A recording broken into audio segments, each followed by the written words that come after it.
Okay, I'm ready to do this review now.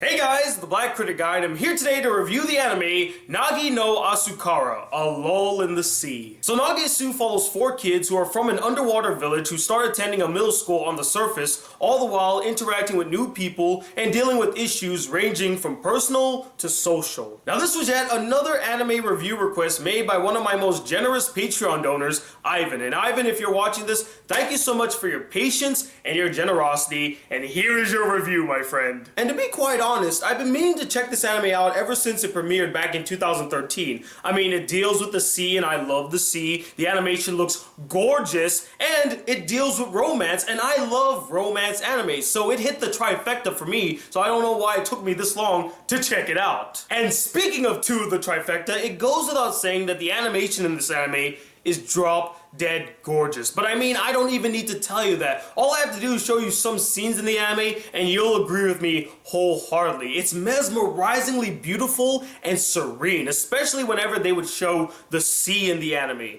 I mean, the way that they animate the ocean and the colors that they use is so inviting that it makes me want to jump into the sea with the main characters as well. And if living in this village means I get to see this sea all the time, then freaking sign me up. Just put Enna on me right now, and I will live in the sea for the rest of my life. I don't even need to go back on land. My only gripe with the art and animation is that the character designs could have been a bit more varied, as many of the characters look quite similar to each other, from their facial features to their overall body types. But I will say that I give them props for the distinct look that they gave the eyes of the sea dwellers, as it perfectly resembles where they're from, the sea, as it's both beautiful, deep, and calming as the ocean itself. So, nice touch there. The Japanese cast did a solid job with their voice work, putting a lot of emotion and depth into their performances. Now the story, or should I say stories, were interesting enough to keep me engaged throughout, and for the most part, they were well told. The anime has 2 parts to it, and each part tells its own story. The first half focuses on the 4 kids attending the new school on the surface and trying to get along with their classmates, but it causes a lot of conflict among them. But they also focus on the tension between the sea dwellers and the land folk that have existed for many years. And I thought that added for many interesting and fascinating conflict and drama, as well as focusing on the characters' inner conflict with their romances and feelings for other characters. The second half takes place 5 years later and focuses heavily on the romance elements as well as the themes of moving on and growing up. Both are fascinating in their own right, but if I'm to be perfectly honest, which I always am in my videos, one is much stronger and more interesting than the other one, and we'll get to that later. And finally, we have the characters, most of which I found very interesting and well developed, while others not so much. The characters that were the most fascinating, enjoyable, and relatable to me were Hikari, Chisaki, Kaname, and Sumagu, which kind of answers 2 of the 3 questions that Ivan asked me to answer in my review for this anime. He asked me after watching this anime, do I think that Sumagu would actually end up in my top 10 worst anime characters of all time, and also would Chisaki end up in my top 10 worst female characters of all time? And to answer you, Ivan, it's no for both of them, as they're both very complex and very deep characters. Yeah, sure, you may not like the actions that the characters commit, but it makes so much sense, especially when regarding the characters. And they don't do it for malicious reasons. Like, I think the reason that he thinks that Sumagu would end up to be one of the worst male characters in anime is because he comes off a bit emotionless. He doesn't really show his feelings that much.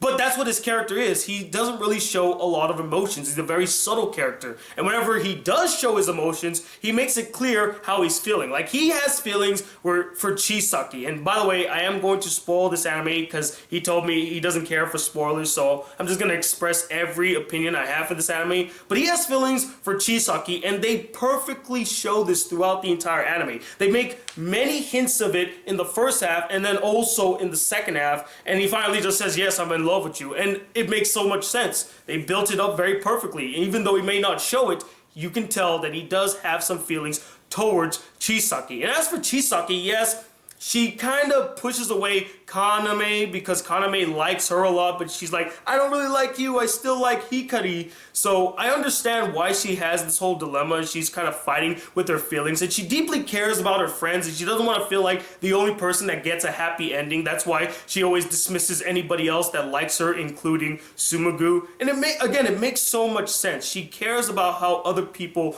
feel and how other people look at her. So again, I understand why the characters behaved the way that they did. And I feel like their relationship is very complex and interesting. I couldn't take my eyes away from it. In fact, I would almost say it is the strongest, yet the most subtle relationship in the entire anime. And with that said, that now brings me to the main reason as to why I found these characters so relatable. And that's because each and every one of them have dealt with unrequited love at one point in time. Something that I am quite familiar with in my life as well. I especially felt so bad for Kaname, as this guy not only had the guts to express his emotions to Chisaki, the girl that he liked, but he got rejected twice because she liked two different guys. First, it was because she liked Hikari, and then later on, it's because she liked Sumagu. And not only that, he later on lives in a house with Chisaki and Sumagu, and that must have been really awkward and really hard for him to deal with, just seeing these two kind of be all cozy with each other, and he's just saying to himself, that could have been me. Why couldn't that have been me? This kind of leads me to the third question that Ivan wanted me to answer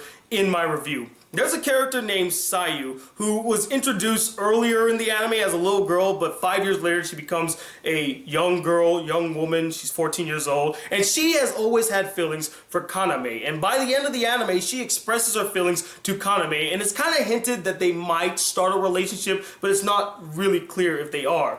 And he asked me, is Sayu just a pity prize for Kaname? Like, he couldn't get the girl that he likes, so here, we'll just give him another girl. And at first, I kind of was like, yeah, she is kind of a pretty pity prize, you know, like, hey, you couldn't end up with Chisaki, well, we'll give you another cute girl.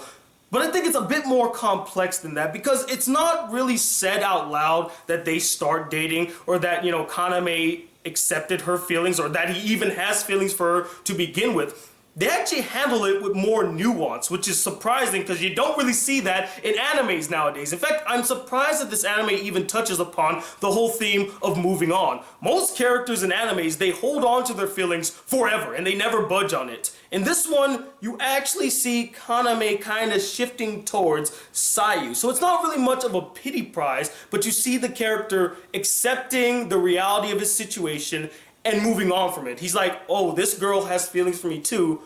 What the hell? I might as well give her a chance. I mean, what could I lose from this? I mean, I might actually end up liking this girl. So I thought it was very fascinating how they handled it. And again, it's not like he outright just like, okay, I give up on Chisaki and now I love you, Sayu. You know, it's happening more naturally, more organically. They're probably gonna become closer and closer, and they might end up together. So no, I don't necessarily think she is just a pity prize. I think it's much more complex and nuanced than that. But I gotta give props to Sayu for actually opening up and expressing her feelings to Kaname. Again, you don't really see that a lot in anime. Most characters, they'll keep the feelings bottled up, but she's just like, hey, I like you, I have feelings for you, give me a chance. And, you know, at first I really didn't see why the character was in the anime. I felt like she was pointless.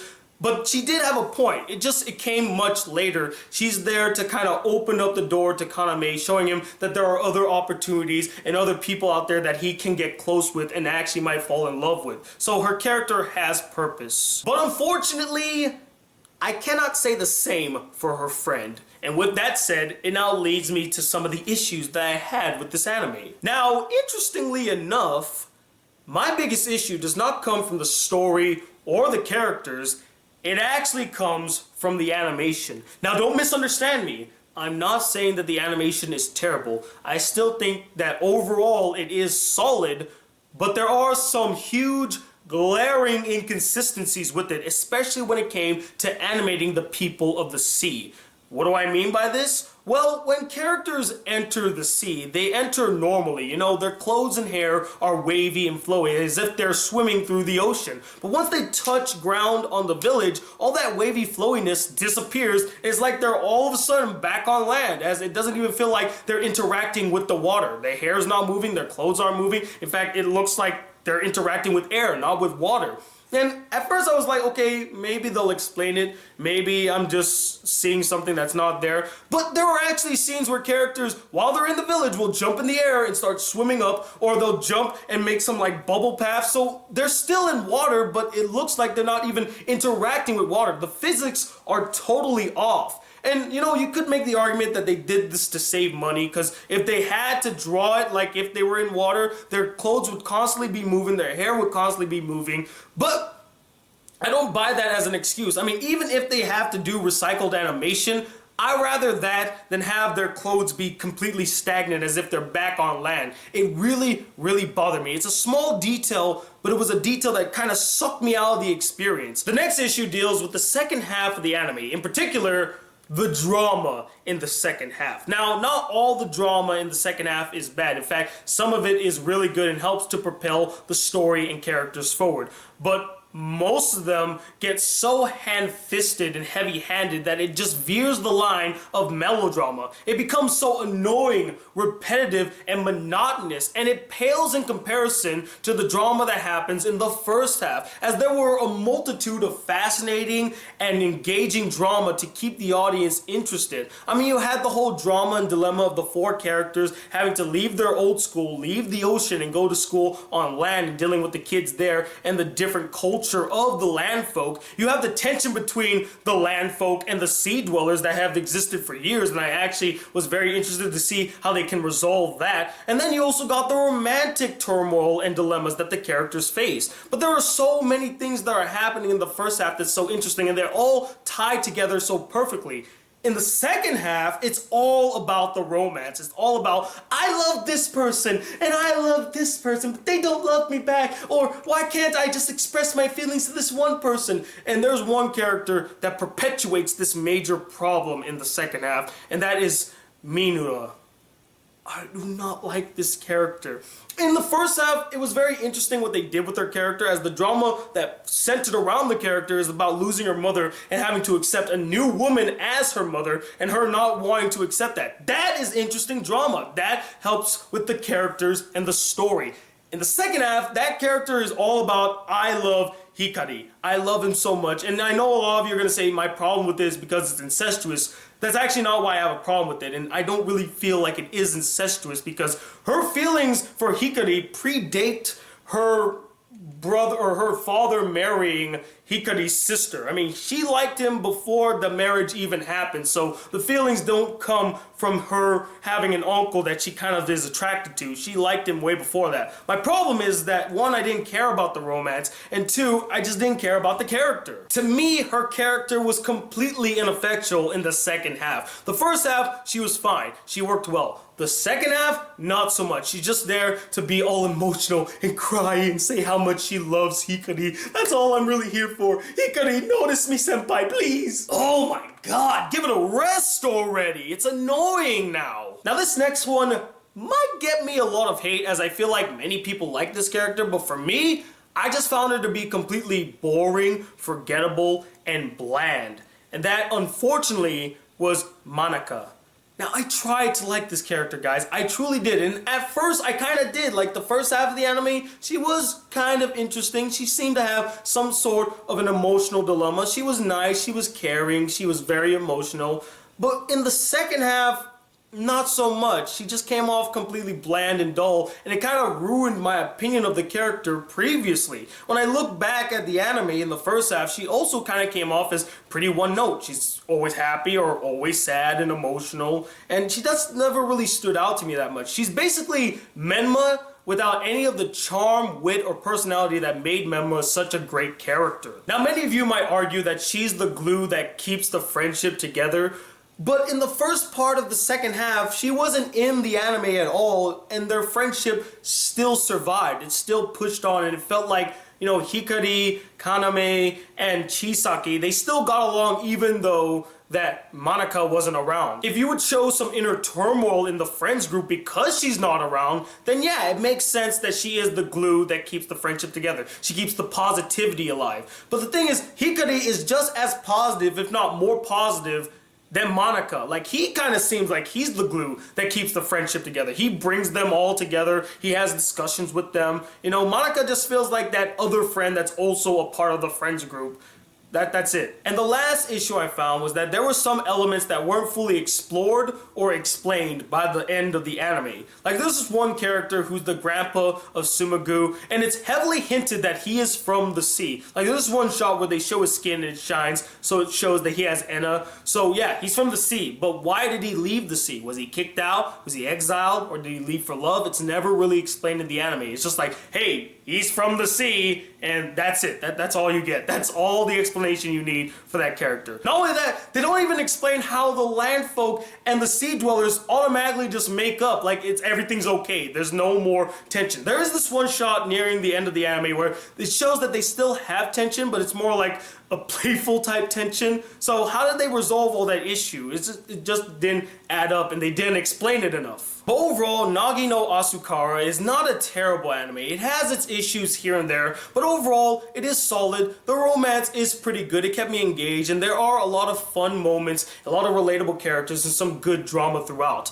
And that's why I'm going to give it a 3.5 out of 5 stars. It is an enjoyable anime. But anyways, what did you guys think of this anime? Did you love it to death? Do you think it's one of the greatest animes of all time? Or did you find it really boring, dull, you didn't like the drama, and you just couldn't get into it? And let me know, what is your all-time favorite anime that takes place near the sea? Comment below, let me know. I want to take this time to once again thank Ivan for his generous donation to my Patreon. It means the world to me, man. I thank you for it, and I also thank you for your patience. I know you've been waiting for this review for quite some time now, but hey, it's finally here, and I hope you enjoyed it, man. And if you guys would like to support the Black Critic Guy just a smidge more, consider donating to my Patreon account. Link is in the description. You can donate whatever amount you would like. You can also donate considering the perks that I give there, but hey, $1 from each of you will go a long way, I tell you that. And if you guys would like to send me any fan mail or fan art, consider sending it to my P.O. box right here on the screen or also in the description. And until then, guys, if you'd like to see more videos on this channel, be a part of the Black Critic Crew, please